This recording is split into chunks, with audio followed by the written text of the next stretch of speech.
Sanibona, phinde nginibekelele futhi ngaleli thuba ngalo mzuzu ngaleli hola ngalesi sikhathi. Sibonge nje umuhle umdali wezinomhlaba uNkulunkulu oyingcwele, umsindisi othandekayo, umsindisi omuhle, umsindisi ongumlondolozi, ongumholi, oyikho konke kukho konke ngaso sonke isikhathi, ohlalele njalo ukuthumela umoya wakhe weqiniso ukuthi uzosisiza singabantwana bakhe. Ohlalele njalo ukuyaleza izingelosi zakhe, isho njalo nje incwadi yamaHubo 91:11 ukuthi ngokubuye kuyaleza izingelosi zakhe ngawe, zikulondoloze ezindleleni zakho zonke, ziyakukuthwala zikutshathe. And I heard a very amazing and interesting reminder kuleli sabatha ngisenkonzweni ukuthi yazi uNkulunkulu indlela ovikele ngayo Israel, wawuvikela ezintweni eziningi enkathi behamba kwi-desert, wabavikela ngisho kumabululu, wabavikela ngisho kwilanga, waba yinsika emini ilanga lingabashisi because ilanga kwi-desert, yo, it's another story. Liyashisa ngendlela esimanga, even isihlabathi. I'm sure abantu abaningi bake babona isihlabathi saselwandle. Mengabe kushisa ilanga ukuthi uma unyathela ngezinyawo zakho, ufisa ngisho ungazi ukuthi ungavela undize uhambele phezulu because indlela esuke ishisa ngayo. Imagine-ke sifayina kakhulu-ke esakwi-desert isihlabathi. And uma lifika nje ilanga li-penetrate kulona kusona sivele sivuthe ngampela.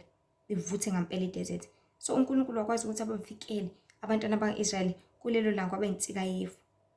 Wababiyela izicathulo zabo because even their shoes ayingasha from ukushisa kwesihlabathi. Wabavikela, wababiyela kona konke. Wabavikela kwizinyo because amabululu, the most venomous snake, ekubulala within minutes. The most dangerous snake. Ihamba futhi iyagudla ishona eceleni. Iyona ebulalayo kakhulu and ihlala kwi-desert. But the Lord wabavikela abantwana baka-Israyeli bahamba baze bayofika ezweni lesithembiso lapho uNkulunkulu ayebathembise khona. So siphila esikhathini lapho khona kumele sihlaze sazi ukuthi uNkulunkulu senzela konke okuhle. Uyasisiza ngayo yonke into esidinga usizo ngayo. Uyaselapha, uyasilekelela, usenzela konke. But thina abantu siyayenza amaphutha nje ngezinto ezifishane ezincane okuyikona okusenza silibale. So our topic ithi ukona kukwenza ulibale. uNkulunkulu wayitshela kakhulu amazwi nje enhlizweni yami last week ukuthi ngale ngathi wona uhlala esonweni, you eventually forget. Yazi kahle kahle singabantu kuzomela sazi sibone futhi ukuthi simi ngoNkulunkulu kahle kahle. Simi ngomoya kaNkulunkulu lapha emhlabeni. Yikho sisakwazi ukuthi siphile kulesi sikhathi samanje. Yikho sisakwazi ukuthi sisurvive. Kubulala kanjena ukudla esikudlayo. It's got full of chemicals.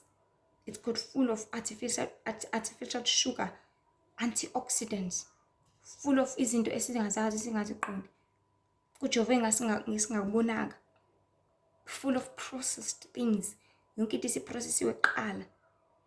And we were just discussing in the church indaba yomunye usisi wathi imagine ubhontshisi ade pheka ubhontshisi wavutha within 20 minutes.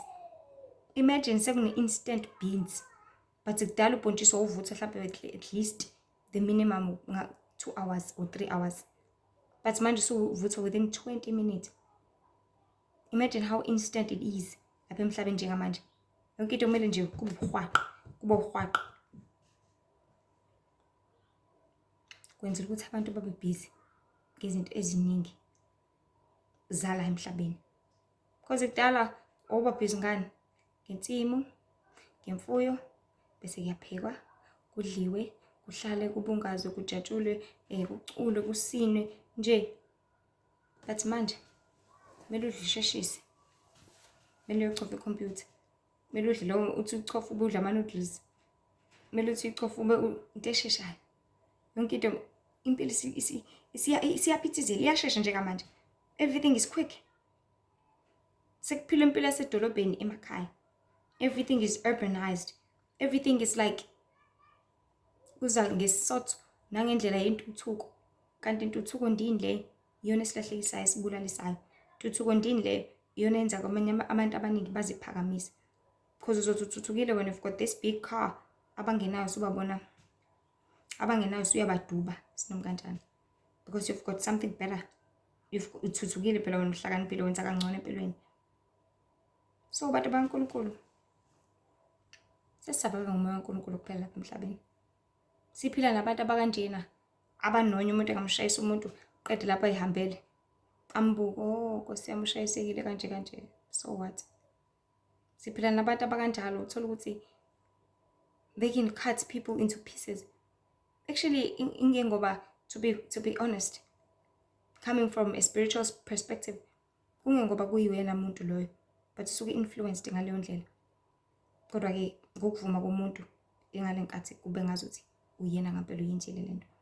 Ngoba kusuke kumzimba wakhe avumile ukuthi kwenzeke ngaye.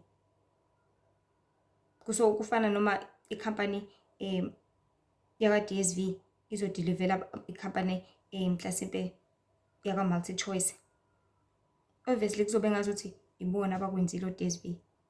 Because ibona abavumile ukuthi kusetshenziswe ama-truck abo, ama-vehicles abo to make that delivery. So obukayo uzobona imoto ya-DSV nje ilethe i-DSTV kanti yaka MultiChoice.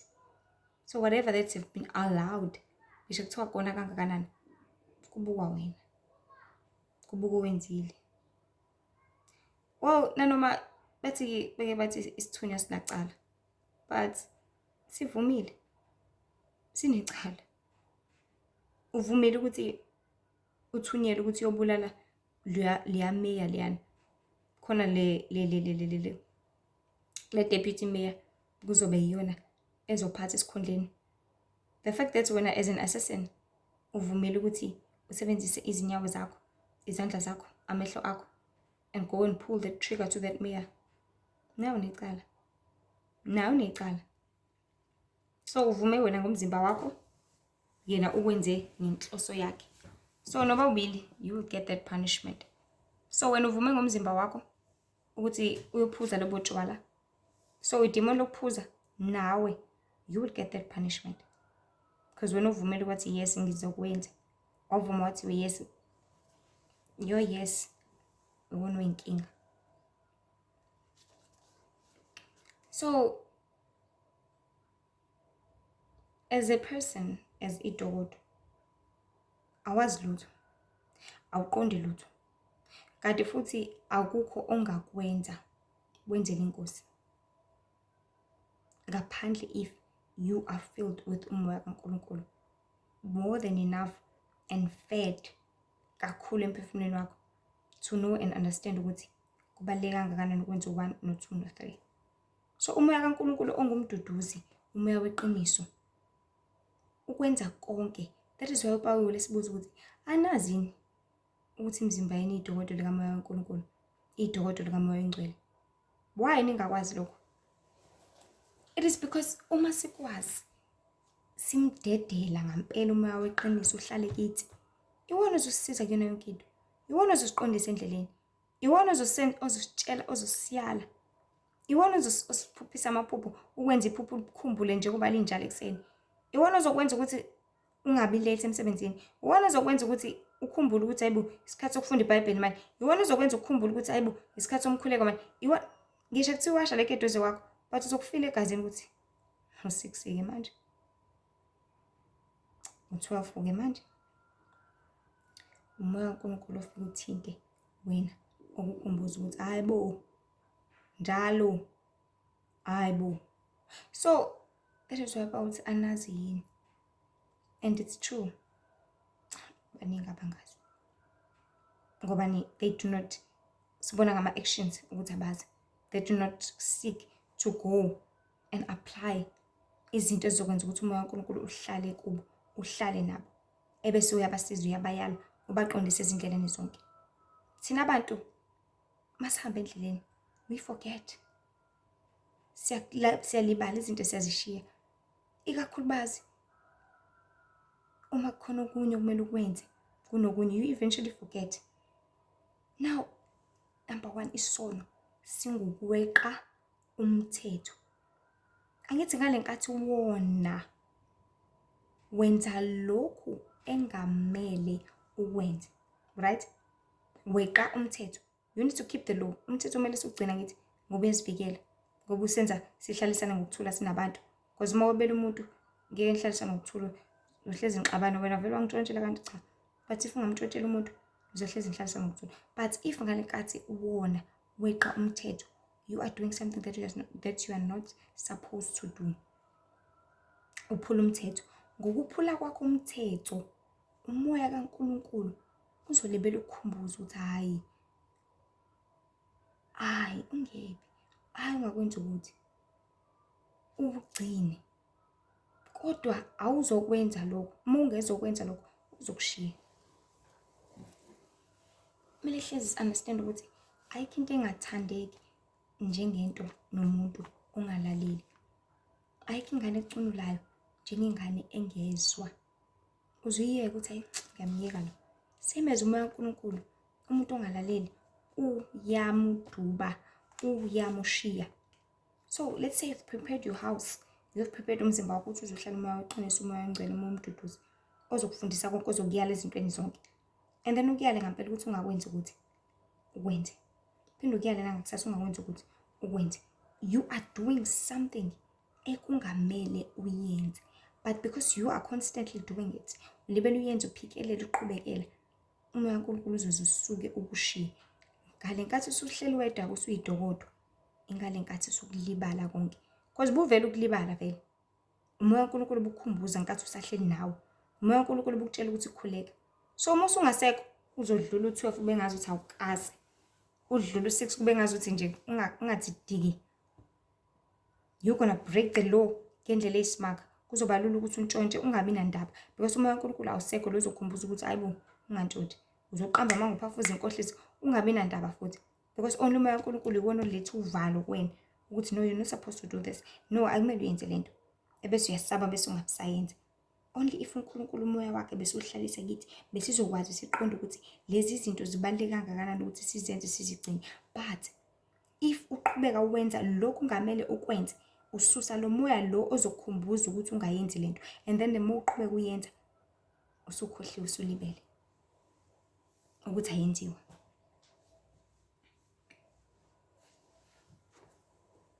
Azathi umuntu kurongini because ngale nkathi usulibala, I promise you, kufika wamanga kumoya uzoyihlobisa lento le ukuthi hayi noma ungazila ngalendlela, noma ungazila nje uthi thasi ama-fruit, noma ungazila uthi noma ungaqaqa ngo6 uzobulele nje uyihlobisa lento, uyihlobisa.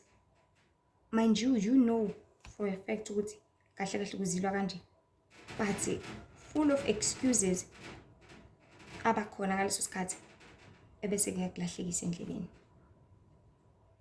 So uyibone sekulula ukwenza isono uphindelela.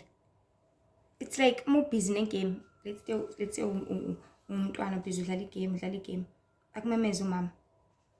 Hayibo wesibanibani, akumemeza umzali, wozogeza izitsha. Uqhubeke negame uthi okay ma ngiyeza. Bese ungasasukumi. Aphinda kumemeze futhi, woza uzogeza izitsha. Hayi ma ngiyeza, still futhi ungayi. Uqhubeke negame. Eventually uzokhohlwa and kuzoba lula. Uzoyizwa imnandi game. Usukhohliwe ukuthi umama ubemezile, usukhohliwe ukuthi ubizile. Uqhubeke negame yakho. Acuniwe kanjalo umzali athothi ngimiyeke ngoba ulaleli. Kuzobe sekulula to play game, udlale kamnandi, usulelekisile, usukhohliwe. But unfortunately, usazodila nemiphumela yalokho. Usazoyithola ipunishment ukuthi awuzwa wena. Kade ngikubiza akushaye. Mhlawumbe awuzophakela ukuthiwa sekuphanisha ngoba ngithe wozowasha izitsha wahlule ngaze ngayowashela mina. Uzozibonela ukuthi uzodlelaphi, uzozibonela ukuthi uzokwenza njani. So there will come a time lapho khona njengoba silwese umoya kaNkulunkulu amela abuhlala kithi, ucunula, ulahla, ushonisa lena le, you will eventually get punishment out of all that. Uzothola isijeziso sakho konke lokho ngobani? Ngoba ulalelanga, ngoba awuzwanga, ngoba uthobekanga. And ungathobeki kwakho ukwenze waqhubekapi? Waqhubeka esonweni ngithi. And isono singweqa umthetho. Walahla lo ozokukhumbuzisa. So it's like uzoqasha emsebenzini. Thwana imanager yakho. Iyona ezokusiza emsebenzini wakho. Ungayilalela imanager. Ucabanga ukuthi uzosurvive kanjani la? Ngoba imanager izolibele yokuceba ukuthi akezwe. Akalaleli. Akawenza umsebenzi endlela ngisho ngayo. Kuzowenzakalani kuwena? Angeke uzuxoshwe. So uma uNkulunkulu waletha lapha emhlabeni uzosiza thina. usiyalo usiqondise ezindleleni nakubona konke. But if ungalaleli, ungaqondiseki, ingenzeki into ekumele nefanelekile ukuthi uyenze ngempilo yakho, guess what? Kuthi kufika usuku lakho lokuphela amandla, uthi usulala lapha ethuneni, you will get punishment. Yani yokubhujiswa. Because uhlulekile ukulalela whoever was assigned to you ozokusiza wena aqondisa kusiza ezintweni zonke. Because we are here to work, singabantu bakaNkulunkulu sizosebenza lapha emhlabeni. But if ungasebenzi wena, ungenandaba futhi nokusebenza, ungenandaba nokwenza intando kaNkulunkulu. Because sidalelwe ukwenza intando kaNkulunkulu, sidalelwe ukumdumisa, sidalelwe ukumbonga, sidalelwe ukwenza intando yakhe ngaso sonke isikhathi. But if you do not do intando yakhe, leyo moya kaNkulunkulu weqiniso obuzokholela ukuthi uyenze ngendlela efanelekile ethabisa umdalo wethu nomhlaba, then you will eventually uphucwe le opportunity.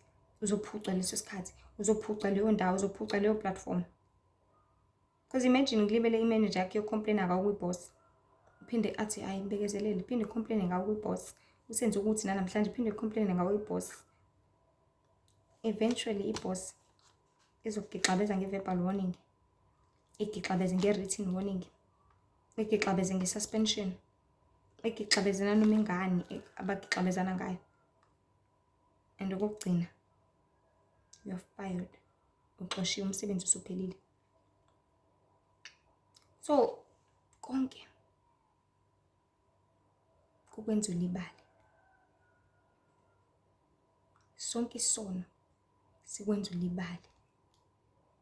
And akulungile ukukhohlwa. Akukho right ukukhohlwa. Ukwenza intando kaNkulunkulu, iphutha elikhulu lelo. Zonke izenzo zobubi ezikwenza ulibale, uqaphele. Ube ukuthi into kade ngiyenza kanjani. Ngenkathi ngisaqala ukukholwa, ngangiphila kanjani. Ngenkathi ngiqeda ukubhabhadiswa, ngibehave kanjani. Ngangiholela kanjani. And underline the difference manje. Ubuka umehluko phakathi kwaleso sikhathi nesikhathi osukusona njengamanje, nento esiyenzeka njengamanje. Ebese uyabuka ucompareisha ukuthi khona la sekonakele khona. Sekukhona ukugcobha manje. Khona la ngishelele khona. Angibuyele enkosini. Ngathi angisaholele ngokunjani. So kukanjalo nalapha kaNkulunkulu, umoya kaNkulunkulu uhlezi uhlalela usikhumbuza zonke izinto because ngale ndlela, ngale nkathi ubhabhadiswa uhlanzwa, usuke usuclean enyameni nasemphefumulweni. And ayibisaba khona into ezokungcolisa. Uma kwenzeka endleleni ungcola, uyophinde udinga futhi umoya kaNkulunkulu ukuthi ukuyala uthi buka ungcolile, buka ukuthi. That is why singadingi ukuthi sibe sodwa. Because uma uhamba wedwa endleleni awuyiboni ukuthi ungcolile angithi. But uma ubuhamba nihamba nebabili, khona uzokubona ukuthi awubhekele uthi kuthunta uthi emhlane, buka ukuthi unjani. Athi uncikephi uthi ngikwenza, yabo into kanjalo. So sidinga umoya kaNkulunkulu ukuthi uhlale nathi ngoba amadokodo ethu angodokodo amoya kaNkulunkulu. So sidinga ukuthi siwa prepare, singenze nanoma yini, singahambi ngokwenyama, kodwa sihambe ngokwamoya ukuze umoya kaNkulunkulu uzohlala nathi uzosisiza. Because wena uzokukhumbuza ukuthi khumbula namhlanje uhlebile, mase usukhuleka ntambama, khumbula namhlanje uqambile amanga, bese uyazivuma isono sakho because angifuni ukuqamba amanga. We are in a corrupted world, full of corrupted people, full of corrupted things. Esidinga ukuthi sizilahle enkosini each and every day. Ungakhuluma ukugcina usukhuluma into unganakanga ukuthi yazi ngishilele lapha, yazi ngikhuluma iphutha. Udinga ukuthi ukulahle enkosini, udinga ukuthi ubusane noJehova, uhlambulule izindebe zakho, uhlambulule izindlebe zakho, uhlambulula amehlo akho. Uthi uyascroll lapha kuFacebook, kwavela into eningikayo. Udinga ukuthi uhlambulule amehlo akho, uvume enkosini ukuthi Nkosi, sengiphinde ngabuka ungafanelekile uningikayo. Kathi udla kanti udle into engekho right. Udinga ukuhlambulula enkosini, Nkosi kusize. Ngoba zonke izinto ziyabulala ziyagulisa njengamanje. So siyadinga umoya kaNkulunkulu ukuthi uhlale kithi ozosisiza kuyona yonke into. Ngakho-ke isono sihlezi sisenza sikhohle abantu bakaNkulunkulu. Sixosha umoya kaNkulunkulu, umoya ongcwele osiholela ezenzweni zokulunga, osiholela ekwenzeni intando kaNkulunkulu. So asiqaphele konke okusenza silibala, sikubalekele. Ukona kusenza silibale, ukona kusilahlekisa nomoya kaNkulunkulu, ukona kusilahlekisa ngethuba lokusondelana noNkulunkulu. Asiqaphele. Singabantu masiqaphele uma bekade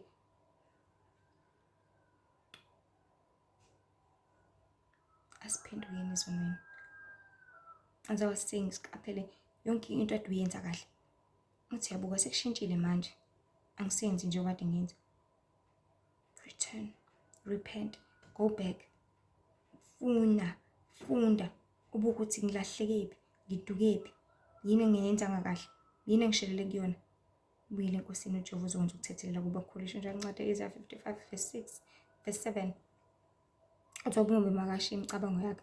Yebo, abuyele kuJehova ngoba uyakwenza ukuthethelela kube kukhulu. Uhlelo lulindile ukusithethelela abantwana bakaNkulunkulu. Asimvumele. So ahlezi sazi nangomyalezo omfishane ukuthi ukona kukwenza ulibale. But asikubalekeleni. Sibuyele kuJehova ukuze umoya kaNkulunkulu ngeke uzushiye. Ngoba mawushiya ila solibala khona bese kubalula ukwenza isono. Ukubona bekumnandi ukholwa wenza zonke izinto but mawaqala kanye wasuka enkosini. Kube lula ukwenza into. Qala ushawa uvalo okokuqala. Okwesibili mase uphinde uyenza. Uthi hayi kuyajwayeleka. Okwesithathu gcina futhi usulilele khona lapho. Ingabe saphapama engabe savukeka.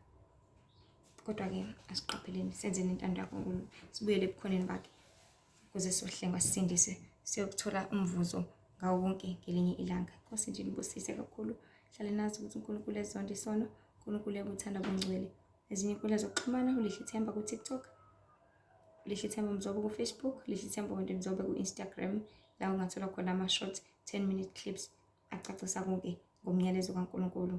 Cala dluliselena kwabanye bathole ukuphulukisa nokusindiswa. uNkulunkulu abe nani, anibusise kakhulu. Qaphele ukona ukwenza ulibale. Amen.